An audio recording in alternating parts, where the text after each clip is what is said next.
Hello and welcome to 20 Lore Pro. We're here live at Charlie's Collectible Show in Stone Mountain, Georgia for their Lorcana 2K. We're here in the top 8 looking at Trevor versus Zan.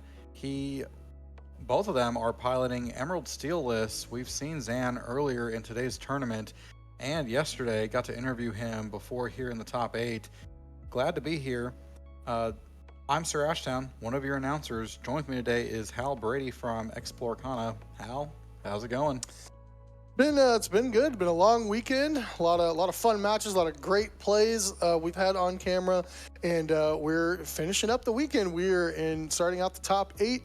Like you said, we got Zan Saeed versus Trevor. It's going to be another mirror match. We've seen Zan play a couple mirror matches along the weekend, and he seems very well versed in it. I don't know if we had Trevor on any coverage for today. I don't think so. I don't think we've gotten to see him play yet, but Zan is the higher seed, finishing second place after the 7 rounds of Swiss, so he is going to get to choose to be on the play going into the match, which we all know is a huge advantage, definitely when you're piloting this bucket list that wants to, curve out and start ripping your opponent's hand apart. We just want to thank again Charlie's Collectible Show so much for allowing 20 Lore Pro to come here today and to stream not only the 2K but also yesterday the 10K. If you missed any of that stream coverage, you can head on over to 20lore.pro, our YouTube, and we'll have all of those videos up for you later on this week.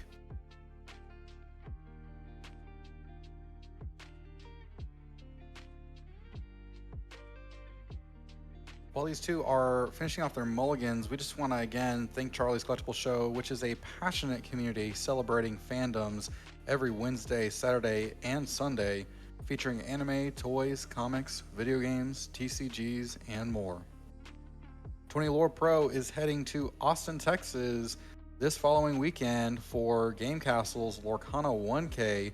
We'll be streaming it live next Saturday with the Illumateers as part of our announcing team. We want to thank Game Castle for inviting us out to stream their 1K and for the Illumateers for joining us. Special thanks to Diamond Ink Apparel, who did the artwork for the Charlie's Collectible Show's 10K top 4 player mats. It was a rendition and a take on Tiana's Palace. We want to thank them so much for their hard work and for the artwork that they were able to create for that playmat. Here we are going over into the second feature match of the top 8. TowelManPurple, who we saw earlier on the stream, piloting a Ruby Amber locations deck. We saw him use just in time several times to get Jim Hawkins out onto the board very quickly versus Joshua, who we also have seen on the stream piloting a Emerald Steel Bucky decklist. Yeah, TowelManPurple is definitely the most unique deck that we have in the top 8 for this event, and we see him have a pretty deep run into that main event 10K yesterday. So just wanted to take a look, kind of see what their openings are, but we're going to switch back for now to the main feature match and versus Trevor versus Zan. Getting a quick peek here on Zan's side of the board for his hand. Does have a turn 2 Bucky with a Diablo shift.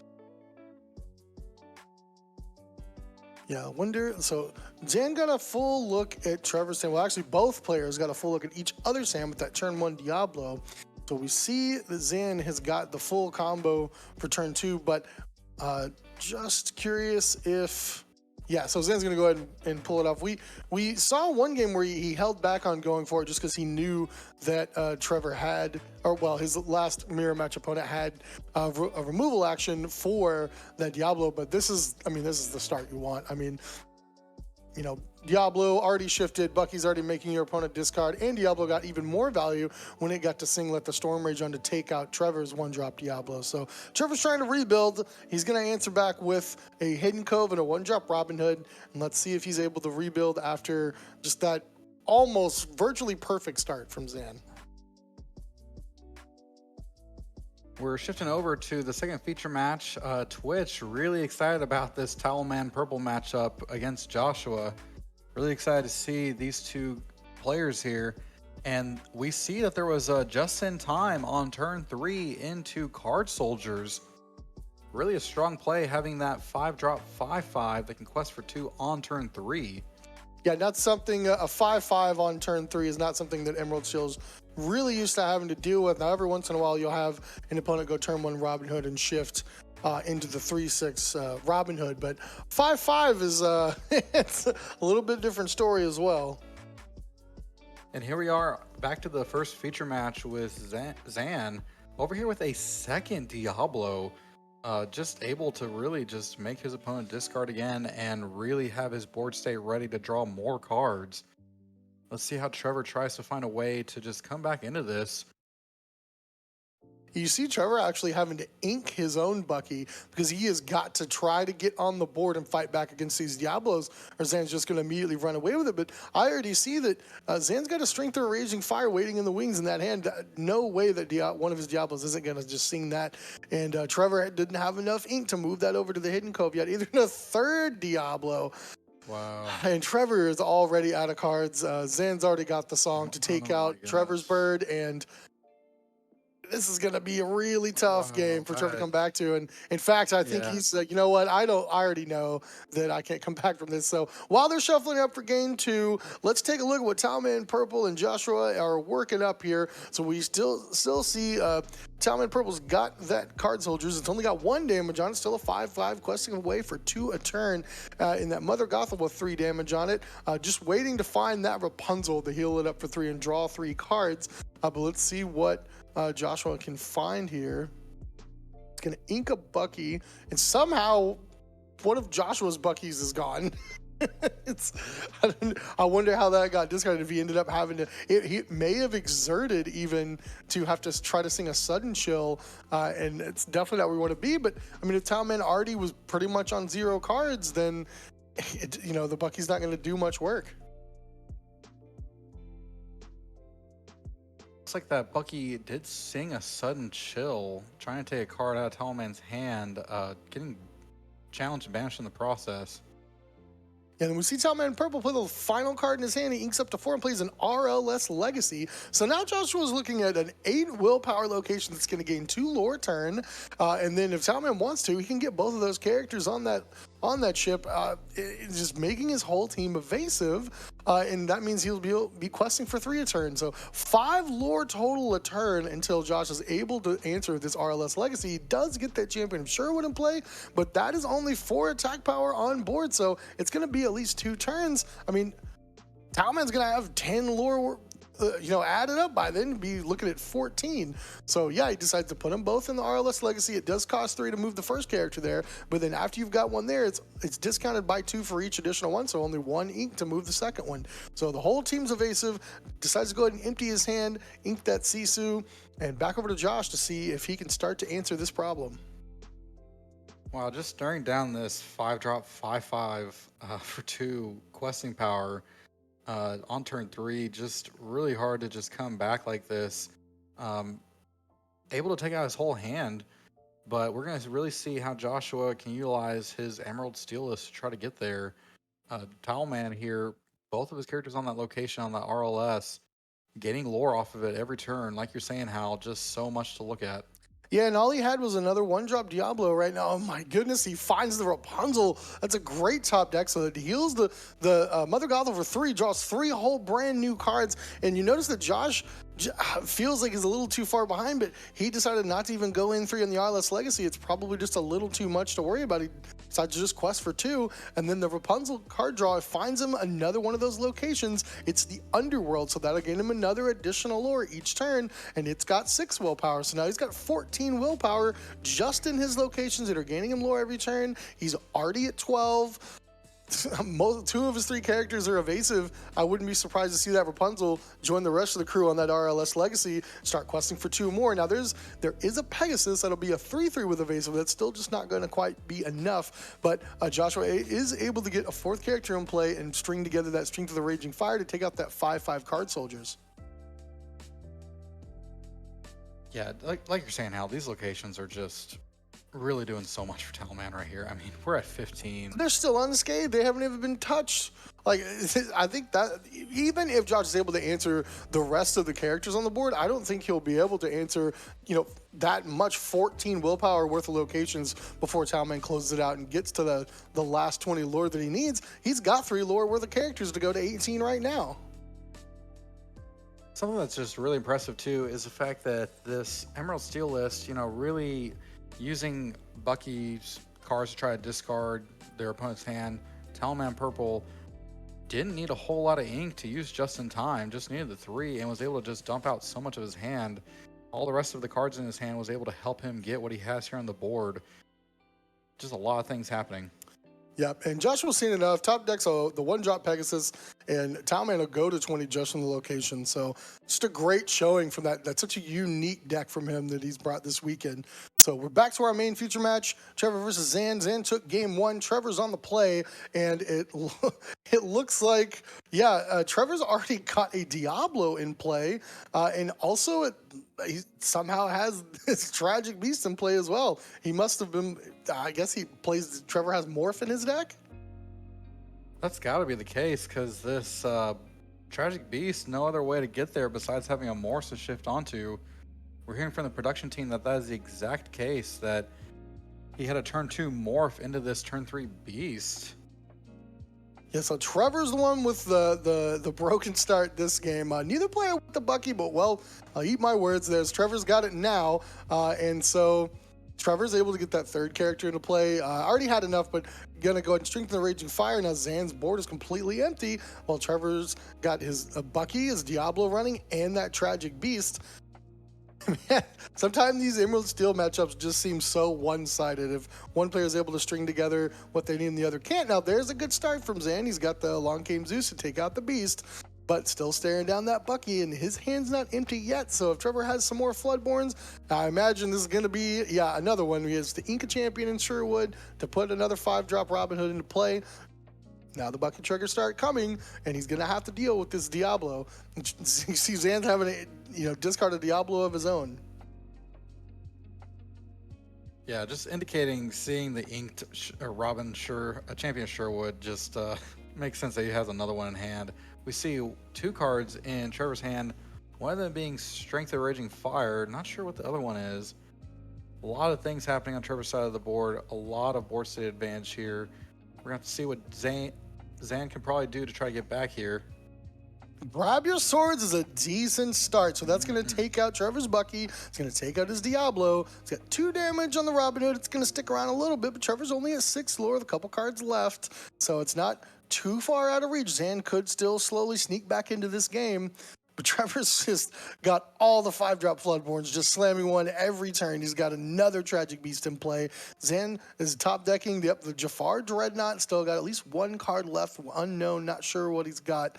But yeah, Trevor's getting to continue to draw extra cards every turn. Looks like a Flynn, his own biggest fan, another Tragic Beast, and a Strength of the Raging Fire. So if he can get up to 4 characters, God, what a hand this game. So Zan now having to discard his final card. He had another Bucky into the Flynn, and that's a heck of a run of top decks. But does it really count as top decks if you're drawing more than 1 card a turn? This is already turning out into an extremely interesting top 8 in both matches. We saw a really quick game 1s in both sides, and now we're here in game 2. We'll see how this one ends up, but really excited to just see this quick gameplay. Really exciting.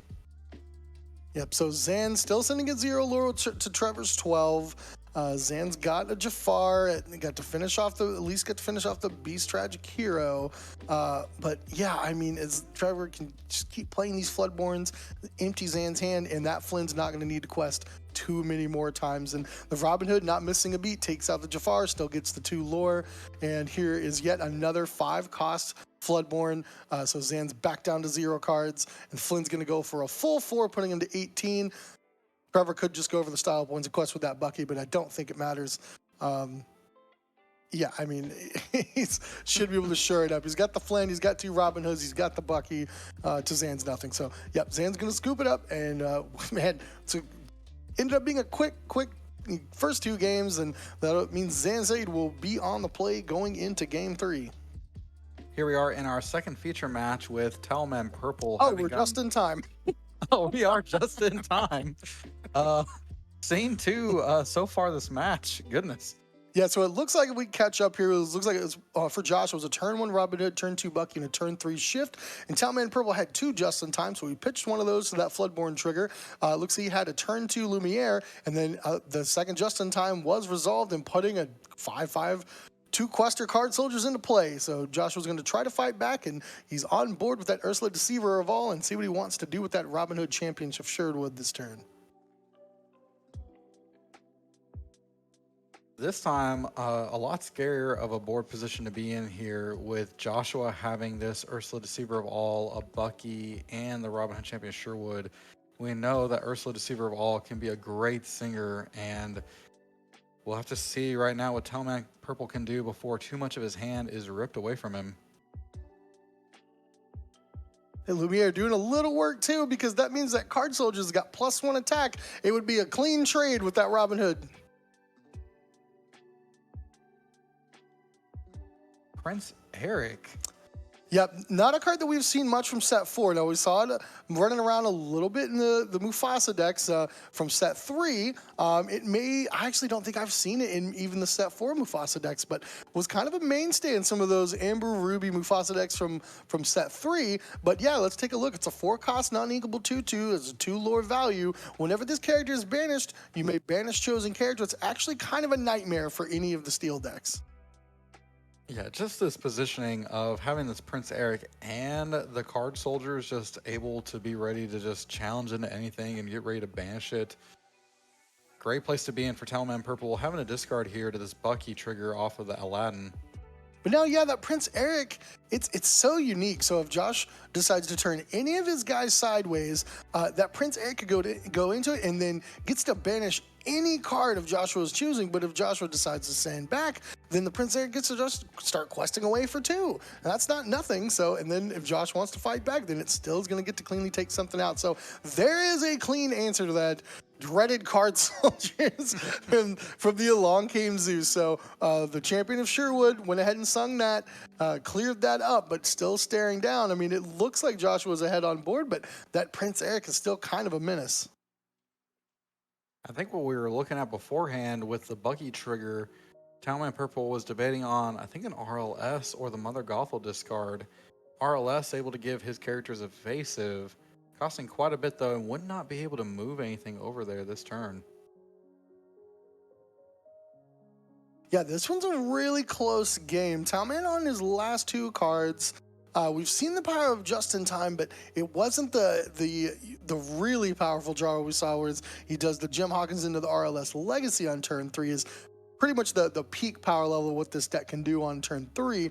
Now, the 5/5 card soldiers did a little bit of work, but after a couple turns, Josh was able to find a nice, clean answer for it. But Towelman does have the brawl for the Ursula Deceiver, which is the most scary thing that, the only thing he can actually target with that brawl. But let's see what Josh is going to be responding with. He's going to take it the last card left. It is an RLS Legacy. So is Josh going to have a way to get that out of his hand? He's got the 1-drop Pegasus. And Robin Hood is going to go ahead and get in there for 2 more lore. So we'll go ahead and hop back over to our main match. I imagine we will still get to catch some of this match before it's over. But if this game 3 goes anything like the first 2, it's going to be lightning quick. So it looks like Zan just went with the turn 1 ink, no 1-drop. Trevor on his turn, ink with the Robin Hood, and then Zan got to take a look at the hand this turn 2 Ursula Deceiver. But it doesn't look like there's any songs in Trevor's hand for Zan to choose from. There may be a couple off for him that we can't see, but it may be Zan's just trying to take a mental note of that hand. Yeah, there's no song there for him to take.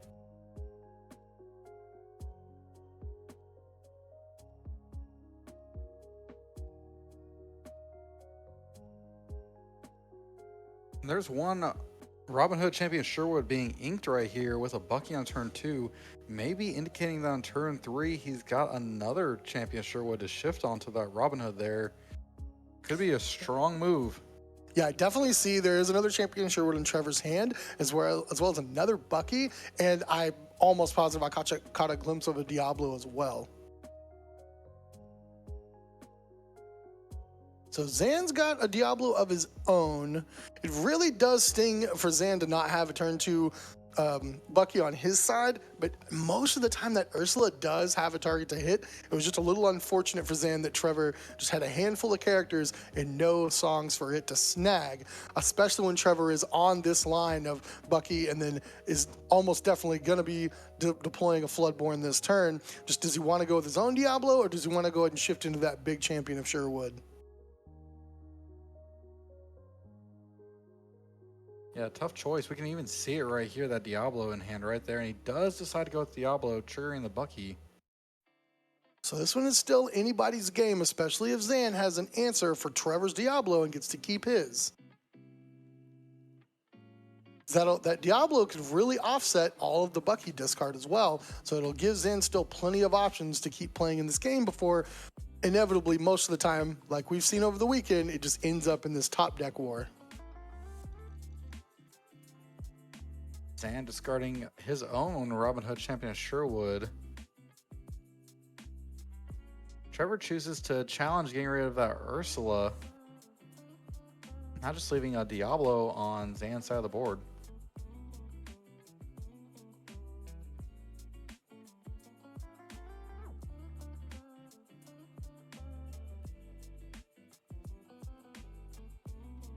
That's an interesting indication as to maybe whether or not he didn't have the champion of Sherwood in hand. Not quite sure. Yep, so taking a look, see what Trevor wants to go with here, see if he's got another Floodborn.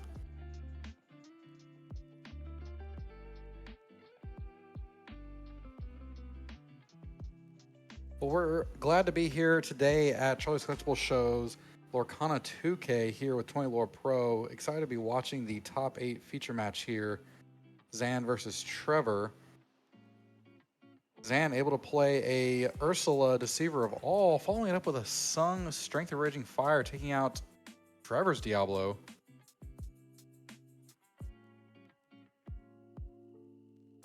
So we do see another small Robin Hood as well as another champion of Sherwood in Trevor's hand. So we could ink and just do that full shift now and go ahead and trigger another Bucky discard. But it looks like he's going to ink the champion of Sherwood and go with a 4-drop. No, oh my goodness, okay. He's going full Bucky plan, and it's not the first time we've seen 3 Buckies in play at the same time on one side of the board. This tournament really has been the tournament of 3s or 4s, and we're seeing 3 Buckies here, and any Floodborn that lands is really going to rip Zan's side of the board, at least his hand, that is. And I like this play from Trevor because if he didn't have, he was really scared of the Ursula Deceiver of All double singing one of those removal songs. That would have been dangerous, but all of these Buckies, as everyone's very familiar, they have Ward. So Zan's going to go with one of the Flynn Rider, his own biggest fan, and then he's just going to go questing with the Deceiver of All and the Bird. So he's going to pass back to Trevor, draw a card from the Diablo. And Trevor does find a hidden cove. He's still got the small Robin Hood, and he's going, okay, let's see. So he's going the full shift. So, you know, saving on the ink, it will go that route, and Zan has to just pitch his entire hand into the discard. Wow, and just talk about, he had 3 champion of Sherwoods in his hand and 2 of these smaller Robin Hoods. That's a lot of Robin Hoods to be playing in your hand. So see what Zan gets off the top of the deck, and it's one of those Magic Brooms Aerial Cleaners. That's the 2-cost, inkable, 1 lore value. It's a 2/3, and it can challenge evasive characters on your turn. Back over to Trevor. Diablo drawing another card. The Diablo draw on Trevor's turn is not as terrifying when you've got triple Bucky in play. So he's going to go ahead and deploy the Hidden Cove. No characters that Trevor has available to challenge, but he's going to move 2 of those Buckies in the Robin Hood over to the Cove, giving them all +1 attack and +1 willpower.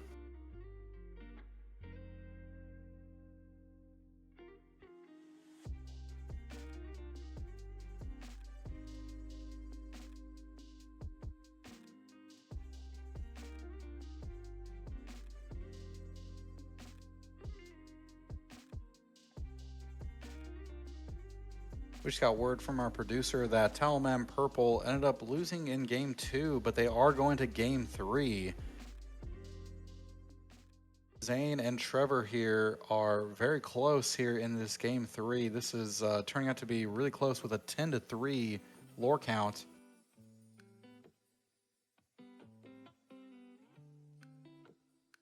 Let's head on over to the second feature match here as we can check out TowelManPurple's match. All right, so they're shuffling up. We're going to hang out here for just a moment. Once they get started for their game 3, we'll hop over and see the opening of the other match. So just as they'll take a minute to shuffle up and get their mulligans resolved. So Trevor and Zan's got this interesting board state here. I mean, still got all 3 buckies in play, so Zan's pretty much guaranteed to never get to keep a card in his hand as long as Trevor keeps deploying these Floodborns. Does have a Strength of the Raging Fire to get rid of that Flynn Rider, but Zan does still have that Tragic Beast in play, so decides to go with the Flynn. It's a hard decision because he's going to get to draw extra cards off of the Beast, but the Flynn, I mean, Zan's already at 10, right? So he could steal the game lore-wise if he ends up getting to keep that around.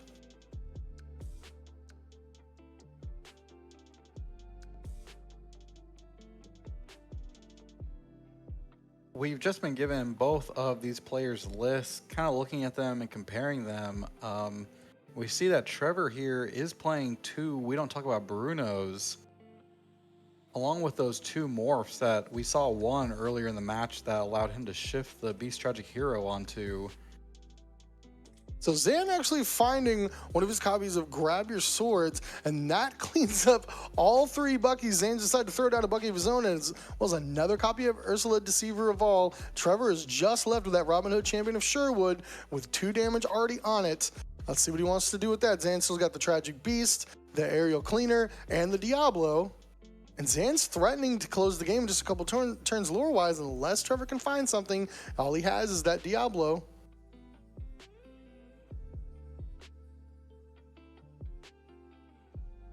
Gonna be a tough decision. Got to figure out what you want to do with that Robin Hood.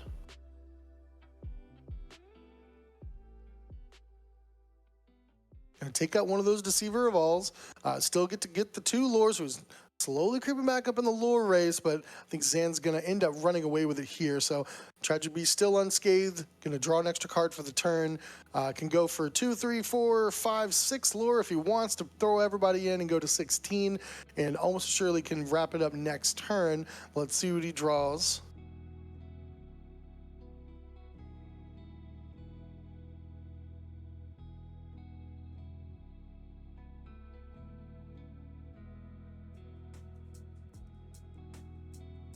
Over here with just 1 card left in his hand, having to discard it to Zan's Bucky. Tables have kind of flipped here with the Buckies. Now we see that Zan here having a board full of characters. Really, like you were saying, Hal, just really able to quest out and not care too much, but does decide to use the Magic Broom to challenge in and to trade. We're gonna head on over to our second feature match featuring TowelManPurple.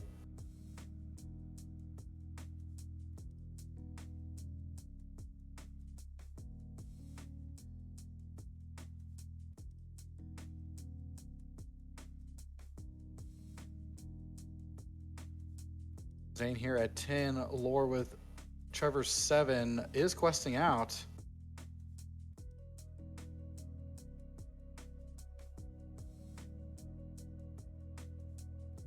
Here we are with our second feature match, TowelManPurple versus Joshua here in game 3.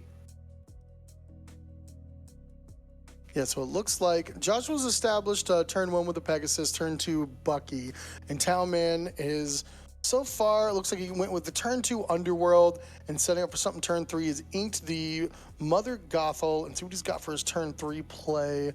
I do believe I see a Just-in-Time in hand, so he may just be deciding what 5-drop he would want to deploy with that. Goodness, this Bucky from Joshua can really just keep TowelManPurple from getting too far ahead. It appears that TowelManPurple did go first.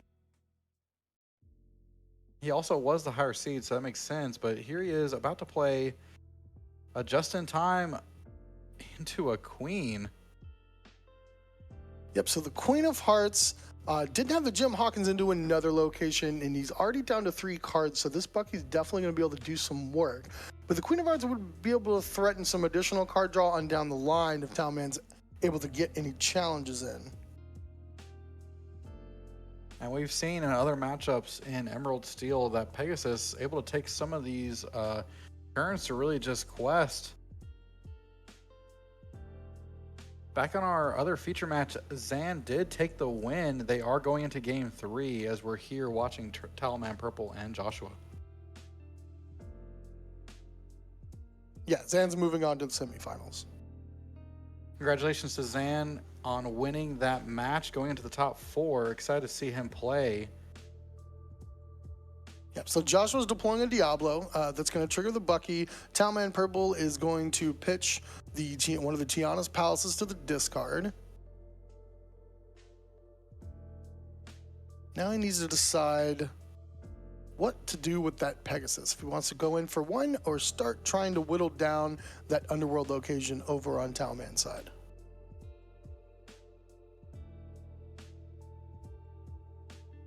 Looks like he's just going to go for one. Probably not much value in just pinging that Underworld for 1 damage. It's only getting TowelManPurple 1 a turn for now. So let's see what TowelMan's able to find here on his turn 4.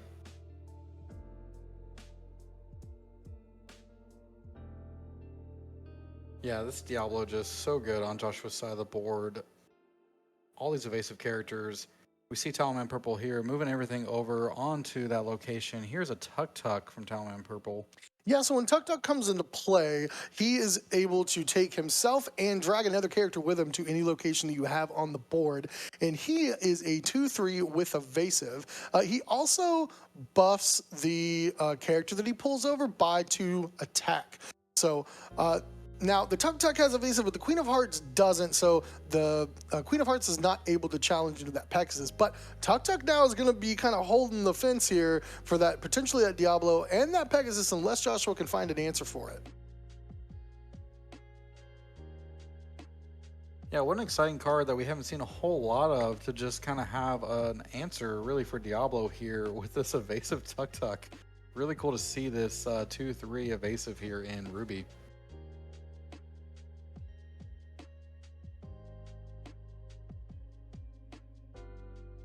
So Joshua does find the shift line for the Pegasus. That's going to get TowelManPurple's last card out of his hand. The Super Goof is going to the discard. So now we've got some decisions to make. Let's see if he's got a song to sing, possibly to remove that Tuk. And he doesn't. He is just going to have all 3 of his characters bash into the Underworld to take it out. So they're no longer at the end of the Underworld, which actually next turn could have possibly bought back the Super Goof for TowelManPurple. But the Tuk will be able to challenge into that Diablo. So it takes it down. He gets to draw a card off of the Queen of Hearts trigger. And I already know what question Joshua was asking here. So Tuk is going to challenge into Diablo. And then when it does, he draws a card. And that happens before the Diablo would be leaving play. So the Diablo trigger for Joshua is also going to draw him an additional card. So it's kind of a card parity. Yes, TowelMan gets to draw a card, but so does Joshua before that Diablo is gone. And then you see TowelMan's trying to, he did attempt to try to challenge into the Bucky with the Queen of Hearts, but he did forget the Pegasus shift gives all of Joshua's characters evasive until his next turn. So he follows up with the Lumiere and passes it back over to Josh.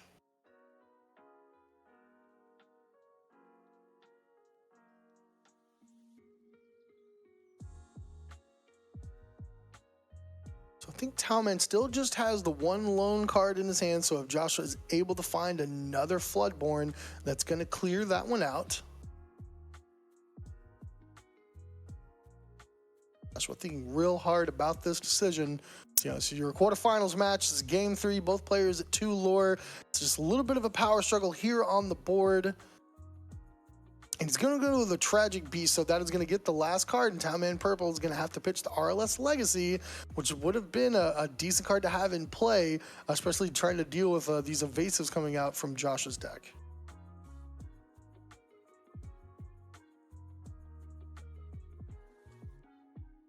And then Pegasus, I believe, is going to be singing one of those removal songs. He decides to take out the Lumiere. So that was an interesting decision. He could have targeted any one of TowelManPurple's characters. At first glance, I was like, well, he might want to take out the Tuk Tuk because that's an evasive that can challenge into the Pegasus, but it's back down to 2 power now that the Lumiere is gone. So you take out the Lumiere, and now the Tuk Tuk is not able to have a clean trade into that Pegasus. TowelManPurple look like he has found something that costs 4, and it is the Prince Eric. That's an interesting card on this board. So whenever the Prince Eric is banished, then Towelman will be able to banish any character that he wants to choose from Joshua's board, other than the Bucky, of course, with Ward. But the Tragic Beast may end up just running away with this game, drawing Josh extra cards. Yeah, really, if this Prince Eric just could have had the ability to have evasive off of that RLS, if it could have survived the discard, would have been a great option for him to start having that challenger able to go into any of his characters on Joshua's side of the board. Just not able to do it now. Here are 2 Ursula Deceivers of all. And it's just all kind of going Josh's way so far at this point. He's going to quest for 2 with that Pegasus and go to 4, back over to Towelman and see what he can find. Now, he does still have the option for that Tuk Tuk to run into that Pegasus. It would only deal 2, so it wouldn't banish it, but at least he could draw 1 more card off of that Queen of Hearts. It feels like if there's something else he could find. Think about what he wants to do with the card he drew for the turn.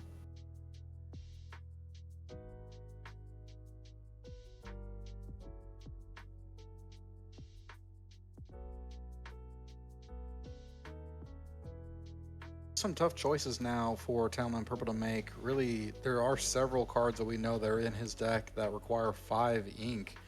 Do you ink possibly a 5-drop that he has here, or maybe wait another turn?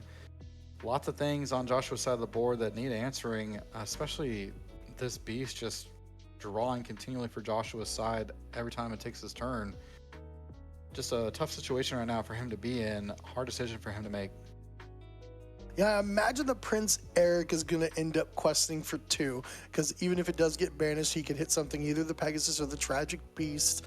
He's really thinking hard about it. It looks like he's counting up, probably going through, okay, what's the lore race looking like? If this is a 5-drop, should I ink it? I just got a glimpse of it. It might have been a brawl potentially. So he is going to go ahead and go with that line. He's going to challenge into the Pegasus. Not going to banish it, but he does get a draw off of that Queen of Hearts. So it does look like he has a brawl in hand. And 1 other card, I think it's a Mother Gothel. So he's only going to be able to play 1 or the other. So the Brawl's going to take out one of the Ursula's Deceiver of Alls. Now he's going to make a tough decision, and he already knows, yeah, he's going to go ahead and ink that. So he'll be on 5. Most of the deck is pretty much unlocked at 5 ink. You don't want to leave that in your hand for just a almost certain Bucky trigger, because Josh is still drawing 2 cards a turn off of that Tragic Beast, and I did at least get a glimpse of that Jafar Dreadnought. So it does go in for 2 with the Prince Eric. At least keeping the lore parity, but he's gonna need a lot of help to be able to answer all of these threats on Josh's side.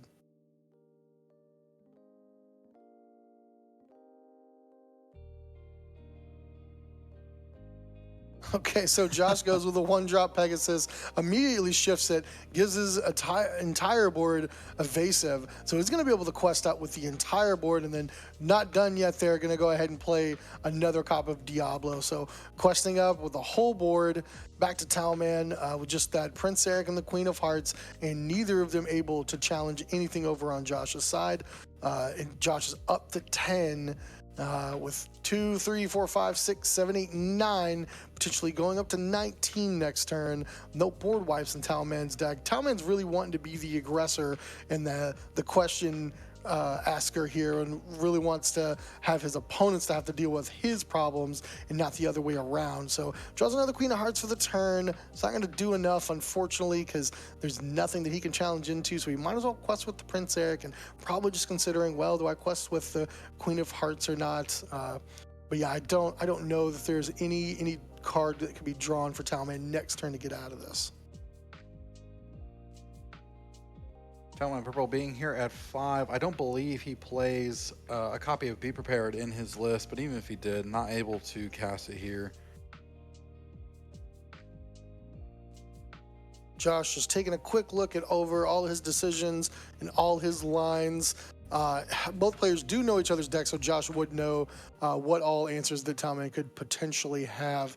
He's going to first just go in with the Diablo, and he may just set up to where he would have the game set next turn, so he could leave all of the non-evasives back. Considering he wants to do with that damaged Pegasus, he's got another Ursula Deceiver of All on the board. So he could play it safe. No reason to go to 19 and let Towelman draw a bunch of cards by challenging with these Queen of Hearts. Just passes back, draws an extra card with the Diablo. And Josh has got game on board. It looks like a tuck-tuck with no location. There's really no value you can get out of that. Won't be able to give anything evasive or challenge or anything. So that's the game. Towelman extends the hand. Joshua wins the match 2-3, and we'll be moving on to the semifinals. Wow, just congratulations to Joshua. What a great game here, and to TowelManPurple for making it here into top 8 at Charlie's Collectible Show's Lorcana 2K. Really excited to be here, and we will be heading off into the next round. We will see y'all here in just a little bit.